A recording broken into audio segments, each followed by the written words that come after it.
Iran তার মিত্রদেরকে নির্দেশ দিয়েছে আমেরিকাকে চারদিক থেকে ঘিরে ফেলার জন্য। ইয়েমেনের হুতিদেরকে বলা হয়েছে বাবুল মান্দাফ বন্ধ করে দিতে, এবং সেখানে হুতিরা জাহাজ ভর্তি করে কয়েকটি পয়েন্টে অবস্থান নিয়েছে।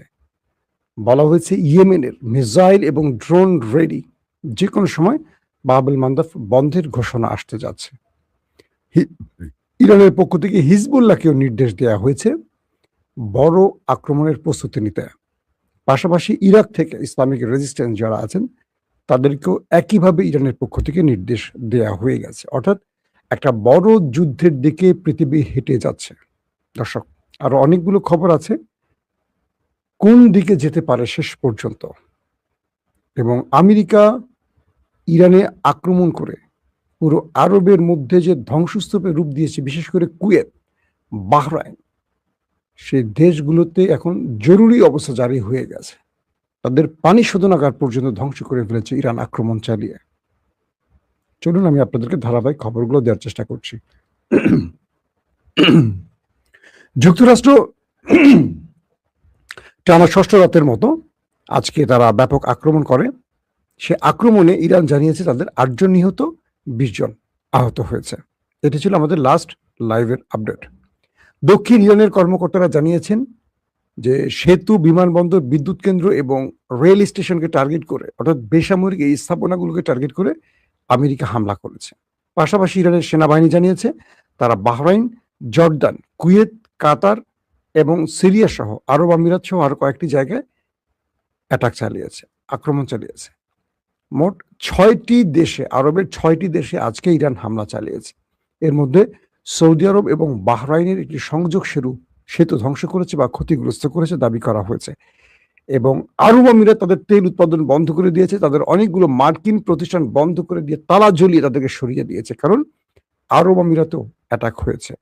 সবকিছু মিলে যে আমেরিকা ইরানকে ধ্বংসের ঘোষণা দিয়েছে, বিভিন্ন জায়গা থেকে তারা পালাতে শুরু করেছে ইরানের আক্রমণের ধার বাড়ার সঙ্গে সঙ্গে।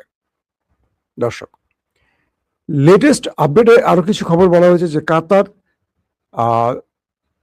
কাতারের ভেতরেও ব্যাপক অ্যাটাক হয়েছে, এবং কাতার তার ভূখণ্ড, উপসাগরীয় সমূহ সহ জর্দানের উপর ইরানের হামলার তীব্র নিন্দা জানিয়েছে। তারা বলছে যে কাতারের এক পররাষ্ট্র মন্ত্রণালয়ের এক বিবৃতিতে বলা হয়েছে এই হামলাগুলো লক্ষ্য ছিল রাষ্ট্র সার্বভৌমত্ব ও ভূখণ্ডগত অখণ্ডতার চরম লঙ্ঘন। ইরানের বিরুদ্ধে স্টেটমেন্ট দিচ্ছে এবং আন্তর্জাতিক আইন, জাতিসংঘের সনদ ও সুপ্রতিবেশী সুলভ নীতির স্পষ্ট লঙ্ঘন। এটা কাতার ইরানকে উদ্দেশ্য করে বলছে যে তারা আন্তর্জাতিক আইন, জাতিসংঘের আইন অমান্য করছে এবং সুপ্রতিবেশীর যে লক্ষণ সেটাকে স্পষ্ট লঙ্ঘন করেছে। কাতার তার বিবৃতিতে আরো বলছে যে এই হামলায় এর পরিণতির জন্য ইরানকে সম্পূর্ণ আইনগতভাবে দায়ী করে এবং তার সার্বভৌমত্ব ও নাগরিকদের সুরক্ষার জন্য আন্তর্জাতিক আইন ও জাতিসংঘের সনদের 51 অনুচ্ছেদ অনুযায়ী জবাব দেওয়ার পূর্ণ অধিকার ব্যক্ত করবে। অর্থাৎ জাতিসংঘে বিচার জানাবে কাতার। এগুলো কিছু না, কাতারের সাথে আন্ডারস্ট্যান্ডিং করা আছে। কাতারও তাদের ভূখণ্ডগত অখণ্ডতা রক্ষায় নিয়োজিত সহযোগী দেশগুলোর প্রতি সংহতি প্রকাশ করেছে এবং সকল সামরিক পদক্ষেপ অবিলম্বে বন্ধ করা, পরিস্থিতি আরো উত্তপ্ত হওয়া থেকে বিরত থাকা, আন্তর্জাতিকভাবে সংলাপ ও সমালোচনায় ফিরে আসে এবং পূর্বে সম্পাদিত কূটনৈতিক বোঝাপড়া মেনে চলার আহ্বান জানিয়েছে। আমি কাতার সম্পর্কে আপনাদের একটা গোপন তথ্য দেই। কাতারে যে ইরান হামলা করে, এটা কাতারের সাথে আন্ডারস্ট্যান্ডিং করেই করে। কাতার বলে দেয় তুমি মারো, আমি এই কথা বলবো কিন্তু তুমি মারো, কারণ আমেরিকা মার খেয়ে লাল হয়ে গেলে আমার লাভ। কারণ এই কাতার আর পাকিস্তান মিলেই আমেরিকা ইরানের মধ্যস্থতা করেছে। তো ইরানের সংগত কারণে কাতারে আক্রমণ করার কথা না। কাতার চাইছে আমেরিকা যেন কাতারের ঘাঁটি ব্যবহার না করে, কিন্তু এরা ছোট দেশ, আমেরিকাকে নিষেধ করলে গিয়ে না করলে এরা পাত্তাই দেয় না। যেমন সৌদি আরব ভয় পেয়ে গেছে, এখন সৌদি আরব তার ভূমি, আকাশ, স্থল, জল কিচ্ছু ব্যবহার করতে দেয় না আমেরিকানদের ইরানের বিরুদ্ধে। তারপরে আরো কয়েকটি খবর আসছে এরকম যে আমি আপনাদেরকে মেহের নিউজের একটা রিপোর্ট আলোকে আপনাদেরকে কিছু তথ্য দিচ্ছি। ইরানের পক্ষ থেকে যে তথ্যগুলো দেওয়া হয়েছে সেখান থেকে ইরানের গণমাধ্যমের কম্পাইল তথ্যটা দিচ্ছি। আইআরজিসি পশ্চিম এশিয়া জুড়ে ব্যাপক প্রতিশোধমূলক হামলা চালিয়েছে। এটা আইআরজিসির পক্ষ থেকে বলা হয়েছে। তারা পশ্চিম এশিয়া জুড়ে ব্যাপক প্রতিশোধমূলক হামলা চালিয়েছে, যার লক্ষ্যবস্তু হিসেবে সিরিয়ায় অবস্থিত একটি মার্কিন বিশেষ অভিযান কমান্ড সেন্টার, ওমানে অবস্থিত আমেরিকান রাডার সাইট এবং কুয়েতের অস্ত্রাগার ও লঞ্চারগুলোকে চিহ্নিত করা হয়েছে। সিরিয়াতে তারা মার্কিন একটি বড় কমান্ড সেন্টার ধ্বংস করে দিয়েছে, যেখানে প্রচুর সংখ্যক আমেরিকান সেনা আছে বলে দাবি করা হয়েছে, এবং ওমানে আমেরিকার রাডার সাইট ধ্বংস করে দিয়েছে ওমানে। এটি হলো ওমানের কথা তারা বলছে। পাশাপাশি কুয়েতের অস্ত্রাগার এবং সেখান থেকে যে মিসাইল বা আক্রমণগুলো চালানো হয় সেগুলোকে ধ্বংস করা হয়েছে। এটা লেটেস্ট আপডেট। মানে আবার ওমানে ঢুকে গেছে ইরান, এতদিন ওমানে করেনি, আবার আজকে করছে। শুক্রবার এক বিবৃতিতে আইআরজিসির কর্মকর্তারা জানিয়েছেন, অ্যারোস্পেস ফোর্সের পরিচালিত অভিযানে একটি রাডার ব্যবস্থা, বেশ কয়েকটি বিশেষ অভিযানে হেলিকপ্টার ধ্বংস করা হয়েছে। আমেরিকান অ্যাটাকিং হেলিকপ্টারের কথা বলা হচ্ছে, ধ্বংস করা হয়েছে, এবং বিপুল সংখ্যক মার্কিন সেনা নিহত হওয়ার দাবি করছে ইরানের গণমাধ্যম। বিপুল সংখ্যক শব্দটা আবার খেয়াল করবেন।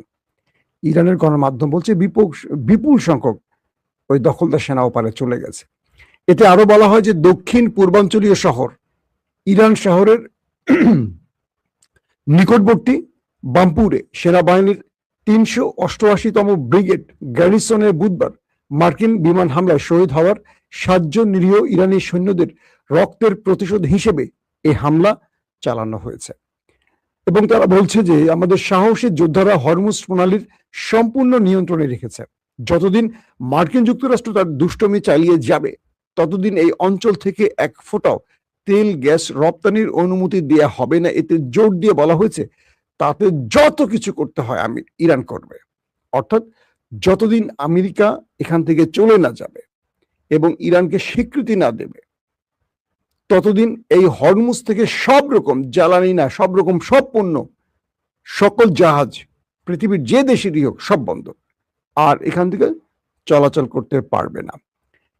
এবং বলা হচ্ছে যে ইরান আরো বলছে যে তারা মার্কিন আক্রমণের প্রতিশোধ হিসেবে পাল্টা আক্রমণ করছে বারবার। অর্থাৎ মার্কিন যুক্তরাষ্ট্র তাদের উপর যে হামলাগুলো করছে সেই ধারাবাহিকতা রক্ষা করে তারা আক্রমণ করছে। এদিকে ইরানের একজন শীর্ষ সামরিক কর্মকর্তা বলছেন, আমাদের কৌশলগত হিসাব নিকাশ একটু ভিন্ন। তেহরান থেকে দক্ষিণে সমগ্র ইরান একটি অখণ্ড সত্তা। শুক্রবার একটি পোস্টে মার্কিন এক জেনারেল বলেন, পুরো ইরানকে রক্ষায় ইরানের সশস্ত্র বাহিনী বা আইআরজিসি বা তাদের আকাশ বা স্থল জল পথের বাহিনীগুলো, অর্থাৎ নৌ বিমান সব বাহিনী সর্বদা প্রস্তুত আছে। দক্ষিণ উপকূল এবং হরমুজ প্রণালীতে শান্তি ফিরে না আসা পর্যন্ত ইরানের বিভিন্ন প্রান্ত থেকে শত্রুর বিরুদ্ধে আমাদের কার্যকর ও সুনির্দিষ্ট লক্ষ্যবস্তুতে চালানো হামলা অব্যাহত থাকবে। এবং তিনি ব্রিগেডিয়ার জেনারেল মুসাবি আরো সতর্ক করে বলেন, আইআরজিসি অপারেশন নাসর 2 15তম ধাপে আমেরিকাকে একটা উচিত শিক্ষা দেওয়ার জন্য গালফ কান্ট্রির বেশ কয়েকটি গুরুত্বপূর্ণ টার্গেটে আক্রমণ চালায় এবং তাদের মহাকাশ বাহিনী কাতারে অবস্থিত মার্কিন আল উদেদ বিমান ঘাঁটির বিরুদ্ধে একটি তীব্র প্রতিশোধমূলক হামলা চালিয়েছে। আইআরজিসি জানিয়েছে যে এই অভিযানে একটি দূরপাল্লার রাডার ব্যবস্থা ও বেশ কয়েকটি মার্কিন আকাশপথে জ্বালানি সরবরাহকারী বিমান ধ্বংস করা হয়েছে। রিফুইলিং ট্যাঙ্কারের কথা তারা বলছে, যেগুলো ইরান ধ্বংস করে ফেলেছে। ইরানি বেসামরিক নাগরিক ও অবকাঠামোর উপর হামলা হলে আবারও এর কঠোর জবাব দেওয়ার ঘোষণা করা হয়েছে সেই মুসাবির পক্ষ থেকে, অর্থাৎ সামরিক কর্মকর্তার পক্ষ থেকে। অন্যদিকে আরেকটি খুব চমৎকার বক্তব্য আসছে ইরানের পক্ষ থেকে।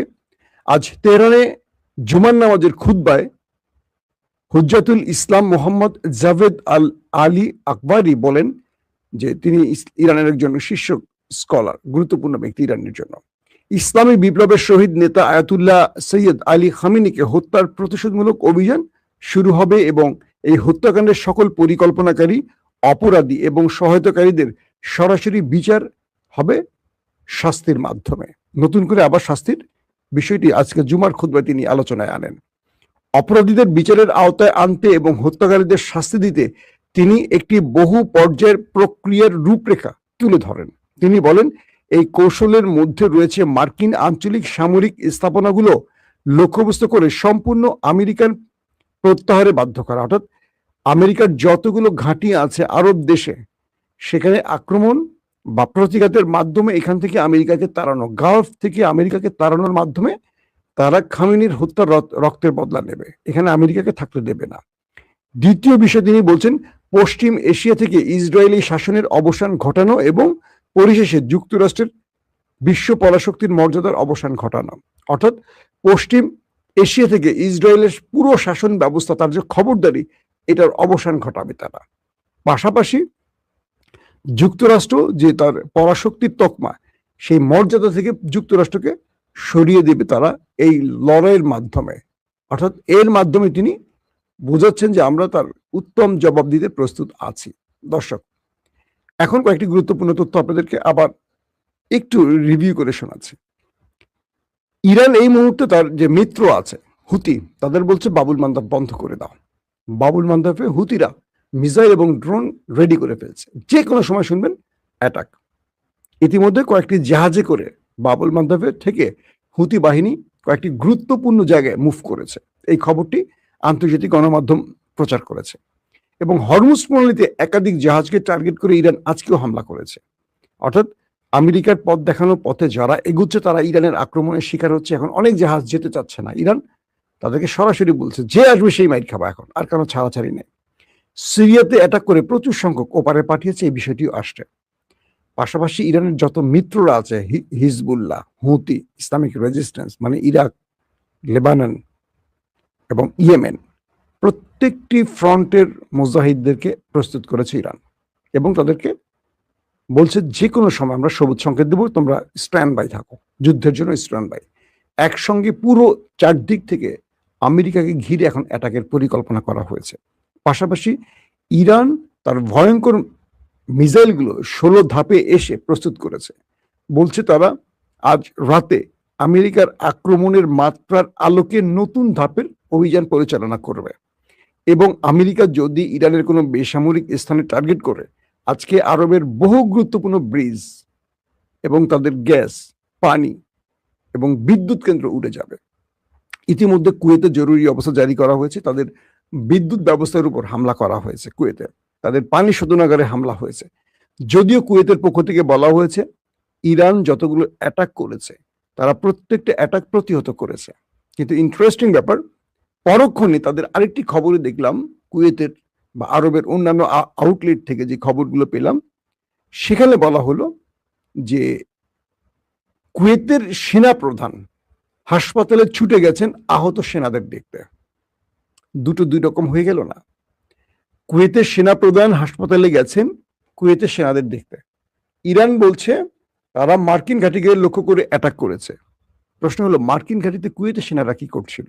এক, কুয়েত যদি বলি থাকে যে আমরা সকল আক্রমণ বা ড্রোন বা মিসাইল ইন্টারসেপ্ট করেছি, তাহলে এরা আহত হলো কি করে? বাহরাইনে একই অবস্থা। জর্দান বলছে যে আমাদের উপর আক্রমণ করো না তোমরা, আমরা আমেরিকাকে তোমাদের আক্রমণের জন্য ভূমি ব্যবহারের অনুমতি দেইনি, কিন্তু জর্দান থেকে আক্রমণের খবর ইরান পেয়েছে স্যাটেলাইট ইমেজের মাধ্যমে। কাতারের আল উদাইদ ব্যাপক ধ্বংসলীলা চালিয়েছে ইরানের মিসাইল এবং ড্রোন। আমেরিকা আবারও ভরকে গেছে। আজ রাতে আমেরিকা বড় ফেজে আবার ইরানের আক্রমণের ঘোষণা দিয়েছে। পাশাপাশি ইরান তার প্রতি উত্তরের জন্য তার সকল প্রস্তুতি সম্পন্ন করেছে। অর্থাৎ মধ্যরাত হলেই আমেরিকা আবার তার নতুন চেহারা দেখাবে এবং সকালের আগ দিয়ে ইরান আবার পাল্টা জবাব দেবে। সবচেয়ে আতঙ্কের ব্যাপার, আরবরা এখন যে ভয়টি পাচ্ছে, এই যুদ্ধে এবার ইরান আরবের বেসামরিক টার্গেটে হিট করতে যাচ্ছে, এটা ইরানের ঘোষণা চলে আসছে। ইরান বলছে যে দেশগুলো আমেরিকা আক্রমণ করবে, যে দেশগুলো ব্যবহার করে, আমরা আর আমেরিকান শুধু ঘাঁটি টার্গেট করব না, কারণ আমরা আমেরিকান ঘাঁটি টার্গেট করার ফলে এই আরব দেশগুলো মনে করছে তা আমাদের তো আর কিছু না, আমেরিকাকে মারছে ইরান। কিন্তু এখন আমাদের দেশের যেহেতু বেসামরিক স্থাপনায় আক্রমণ আসছে, আমরা আরবকে আর টিকে রাখতে দেব না, আমরা আরবকে মাটির সাথে এখন মেশাবো। প্রতিদিন আরব এখন নতুন করে দুঃস্বপ্ন দেখবে। ইরান বলছে যে আরবের কোনো গুরুত্বপূর্ণ স্থাপনা বাকি থাকবে না এখন, যদি আরব আমেরিকা টুটি চেপে না ধরে। এখন আরবকে প্রতিদিনই বড় হামলার মুখে পড়তে হবে। অর্থাৎ স্পষ্ট বার্তা, আরব একটা মহা বিপর্যয়ের দিকে যাচ্ছে এখন। ইরান তার ভয়ঙ্কর আক্রমণের সিদ্ধান্ত নিয়ে ফেলছে, আজকে আক্রমণ করেছে। শুধু সিদ্ধান্ত না, আজকে গুরুত্বপূর্ণ অনেকগুলো আরো মানে কি বলবো আপনার বেসামরিক স্থাপনায় ইরান আক্রমণ চালিয়েছে। তবে আগামীকালকে আমেরিকার আক্রমণের উপর ডিপেন্ড করে ইরান আরো বড় রকম অ্যাটাক চালাতে যাচ্ছে। আমরা এটুকু বলতে পারি, আরবের উচিত এখনই আমেরিকাকে নিবৃত করা। যদি আরব আমেরিকাকে নিবৃত্ত করতে না পারে, এই সাজানো গোছানো আরবটা ধ্বংস হয়ে যাবে, যেটা ইসরায়েল চায়। ইসরায়েল চায় মুসলমানদেরকে শেষ করে ফেলুক, আর সে বেকুব মুসলমানরা সেই কাজটি করছে। আবার বাংলাদেশের কিছু আছে আমাদের গাছবলদ, তারা এটাকে খুব ভালোভাবে সমর্থন করে। তারা আবার ইদানিং আমাদেরকে, আমরা আর্জেন্টিনা সাপোর্ট করি কেন, এটা করি কেন, এই জন্য আমাদেরকে ইহুদিদের দালাল বানাইছে। এইসব মূর্খদেরকে নিয়ে বাংলাদেশটা আসলে কি করব, অবাক লাগে। এই দেশটা আসলে শিক্ষিতের চেয়ে মূর্খ বেশি। এই দেশের ধর্ম চর্চার চেয়ে ধর্মকে নিয়ে বেশি শয়তানি চলে বাংলাদেশে। যে মানুষগুলো এই কথা বলছেন তারা পৃথিবীতে কোনো দেশে কোনোদিন সফর করেন নাই। বাংলাদেশে একজন নবী আসে নাই, একজন সাহাবীর পা পড়ে নাই, কিন্তু এই দেশে সবচেয়ে বেশি মাসলাত দেয় মানুষ। এই দেশে সবচেয়ে বেশি আলেমদের মধ্যে বিভাজন আছে। দেখবেন এই দেশের আলেমরা এক টেবিলে বসতেই পারে না, একসাথে নির্বাচনও করতে পারে না, অথচ তাদের অনুসারীরা আমাদেরকে কাফের ঘোষণা করে ফেলছে। যারা এসব বলবেন তাদেরকে বলবো, বিনয়ের সাথে আমার ভিডিও দেখার দরকার না। আমি ভিউ বিজনেস করি না, আমি খবরের মানুষ, খবর দেই। এই চ্যানেল দিয়ে আমার পেট চলে না। এছাড়া অনেক গুরুত্বপূর্ণ কাজ আমার আছে। আমি একটা শিক্ষিত জাতিকে চাই যারা আমার খবরে থাকবেন, যারা খবর বোঝেন। আমার এই চ্যানেলে আলহামদুলিল্লাহ প্রচুর ভাইদের পাচ্ছে যারা পৃথিবী সম্পর্কে অবগত। তাদের কমেন্ট দেখলে আমি বুঝতে পারি আন্তর্জাতিক খবর, দেশের খবর তারা অনেক বেশি জানেন, কিন্তু কোত্থেকে জানি ছিটে ফোটা কিছু আসে। তাদের কমেন্ট পড়লে মাঝে মাঝে ডিমোরালাইজ হয়ে যায় যে কাদের জন্য কথা বলি, এটা কি আমার দর্শক? প্রতিটা মানুষই চায় আমি আমার কথাগুলো বলে যাই। আমি কোনো পক্ষে কথা বলি না, আমার বিবেক বুদ্ধি অনুযায়ী আমি কথাগুলো বলে যাই, এবং সেখানে আমার কাছে তথ্য প্রমাণ যেটা আছে তার আলোকে বলি। কখনো যদি ভুল হয় সেটার অবশ্যই ভুলের জন্য আমার দুঃখ প্রকাশ করতে হবে। খেলার জন্য কাকে সাপোর্ট করলাম, কালকে খেলা শেষ, তো কি হবে? আপনি ফেসবুক ইউজ করছেন, ইউটিউব ইউজ করছেন, এগুলো কাদের? ইহুদিদেরই তৈরি। সেটা পারবেন, সেটা জায়েজ। কাউকে হার্ট করার জন্য বলছি না। খেলা খেলা, এই খেলা কিচ্ছু আসবে না। আপনি সাপোর্ট করলে কি না করলে কি, ফিলিস্তিনি সাপোর্ট করে, ইরান তো আর্জেন্টিনা সাপোর্ট করে ব্যাপক আকারে। তো যারা যুদ্ধ করছে তারা সাপোর্ট করছে না। আপনি আমি কে? আপনি যাবেন ফিলিস্তিনে? আপনি ইরানের সাহায্যে কি করছেন বলেন? ওইসব বলে লাভ নাই। ইসলামকে আপনার পকেটে ঢুকায়েন না। ইসলাম, আল্লাহ বা আল্লাহর নবী শুধু মুসলমানদের না, পুরো বিশ্ব জাহানের। আপনি যদি তাদেরকে দাওয়াতের জন্য আহ্বান না করেন, বাংলাদেশের ব্যাপক আর্জেন্টিনার ভক্তদের কারণে পুরো আর্জেন্টিনা এটাকে সেকেন্ড হোম বলা শুরু করছে। আপনি মানুষের কাছে দাওয়াত দিবেন কিসের আলোকে? আল্লাহ রাসূল মানুষের কাছে দাওয়াত দিচ্ছেন কি মুসলমানদের কাছে, না খ্রিস্টান ইহুদিদের কাছে গেছে? আপনি তাদেরকে কাফের মুশরিক বলে ত্যাগ করলে আপনি কাদের কাছে দাওয়াত দিবেন? তাবলীগে গিয়ে ওই একজন মুসলমান আরেকজন মুসলমানকে দাওয়াত দিবেন? এটা কি সিস্টেম? আপনাকে অনেক জায়গায় যেতে হবে, আপনাকে ভালো গীতিকার হতে হবে, শিল্পী হতে হবে, খেলোয়াড় হতে হবে, অনেক কিছু হতে হবে, দাওয়াত দেন। স্পেনের এই মুহূর্তে সবচেয়ে গুরুত্বপূর্ণ সেন্সেশন যাকে বলা হয়, কে বলেন? একটা তরুণ, 18-20 বছরের বয়স, তার দুর্দান্ত ড্রিবলিং করে, দেখছেন না? বাচ্চা একটা ছেলে, মুসলিম। একদিন সে হবে আমাদের অ্যাম্বাসেডর, একদিন সে হবে আমাদের পুরো পৃথিবীতে মুসলিম পরিচয়ের অনেক বড় একটা আইকন। ওজিলের নাম শুনছেন? তাকে জার্মান বের করে দিচ্ছে, তুরস্ক তাকে অ্যাকসেপ্ট করছে। অনেক বিষয় আছে। মুসলমানদের হিকমতের বিকল্প নেই। হিকমত মুসলমানদের সবচেয়ে বড় শ্রেষ্ঠ পথ। এই জন্য অনেককে আপনারা বুঝে শুনে তকমা দিবেন, ধুম করে বলবেন তুই একটা প্যান্ট পরছে, শার্ট পরছে, তুই কাফের। বলার সঙ্গে সঙ্গে আপনি কাফের হয়ে গেছেন। আগে আপনাকে আবার ঈমান আনতে হবে নতুন করে, বুঝেন নাই?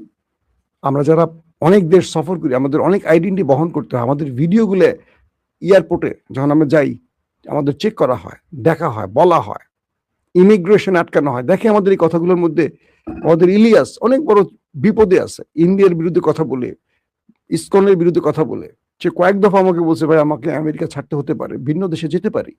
আমি তাকে তুরস্কের জন্য প্রস্তাব দিচ্ছি এবং তুরস্কের সরকারের সাথে আমি কথা বলছি নিজে ব্যক্তিগতভাবে, যেন ইলিয়াস আসতে পারে সেখানে। তার বাচ্চারা আমেরিকান, ইলিয়াসের স্ট্যাটাস চেঞ্জ হয়ে গেছে, অনেক রকম, এগুলো পার্সোনাল বিষয় বলতে চাই না। এই কথা বলার জন্য অনেক প্রবলেম হয়, আমরা চাইলে অনেক কিছু করতে পারি না, আমাদের অনেক জিনিস না চাইলে করতে হয়। সোশ্যাল মিডিয়ায় কথাগুলো আমি পৃথিবীব্যাপী দেখে, একটা ইউরোপীয় দেশের ইমিগ্রেশনের দাঁড়ালে ওরা এগুলো সব দেখে ফেলে, আটকে দিবে, কিচ্ছু করার নেই। অতএব হিকমত অনেক গুরুত্বপূর্ণ বিষয়, আশা করি বুঝতে পেরেছেন। আমি কাউকে আঘাত করার জন্য কথা বলি না, আমি আলেমদেরকে সর্বোচ্চ সম্মান করি। দেখবেন আমি কোনো ইসলামী দলের বিরুদ্ধে কখনো কথা বলি না, আমার মুখ থেকে কখনো শুনবেন না। সবার প্রতি আমার শ্রদ্ধা আছে, শুধু চাই সবাই এক টেবিলে আসুক, এটাই আমার দাবি। আপনার চরমনের বড় বড় স্কলাররা আমার সাথে পার্সোনালি কথা বলেন, মাসুম এই কথাটা একটু বলবেন। জামাতের অনেকেই নক করেন, খেলাফতের অনেকে নক করেন, এই আলেম সমাজ হেফাজতের ভাইরা আমাদের সাথে যোগাযোগ করেন। মাসুম, আমাদের ঐক্যের প্রয়োজন। কিন্তু আমরা যখন কথাগুলো বলি, অনেকে আপনি তো ওই দল করেন, আমি ব্যক্তিগতভাবে কোনো দলকে পছন্দ করতে পারি কিন্তু দলের প্রচার করি না। আশা করি আপনারা আমার বক্তব্য খুব স্পষ্ট বুঝতে পেরেছেন। যদি বুঝতে না পারেন তাহলে আমার আর কিছু করার নেই, আমাকে ক্ষমা করবেন। আল্লাহ হাফেজ।